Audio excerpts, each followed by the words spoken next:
इस साल एक बंदे का फितराना 19,200 रुपया देना है। मर्द की तरफ से, औरत की तरफ से, बच्चों की तरफ से एक बंदे का फितराना 19,200 रुपया बनता है। बहुत सारे लोग इसमें कंफ्यूज हैं, इस तरह सवाल पूछते हैं कि इस साल एक बच्चे का, एक औरत का, एक मर्द का फितराना कितना बनता है।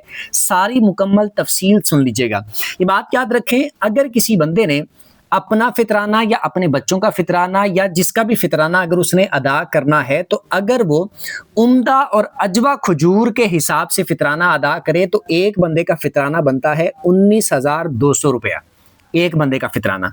और अगर अदा करें किशमिश के हिसाब से, तो किशमिश के हिसाब से एक बंदे का फितराना 7,200 रुपया बनता है।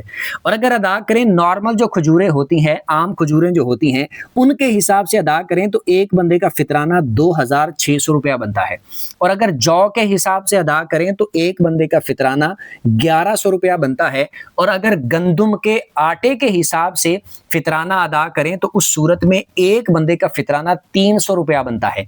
अब ये फितराना इनमें से किसी भी किस्म के एतबार से, चाहे 300 रुपए के हिसाब से, 1,100 रुपए के हिसाब से, 2,600 रुपए के हिसाब से, 7,200 रुपए के हिसाब से या 19,200 रुपए के हिसाब से आप फितराना अगर इनमें से किसी के हिसाब से भी फितराना अदा करेंगे तो फितराना अदा हो जाएगा। लेकिन हर बंदे को ये देखना चाहिए कि उसके पास कितना माल है, कितनी हैसियत है। अपनी हैसियत के मुताबिक उसको इन चीज़ों में से किसी एक चीज़ का इंतखाब करना चाहिए। अगर अल्लाह पाक ने बहुत ज़्यादा नवाजा है, उसे चाहिए कि वो अजवा खजूर के हिसाब से एक बंदे का फितराना 19,200 रुपए के हिसाब से अदा करे।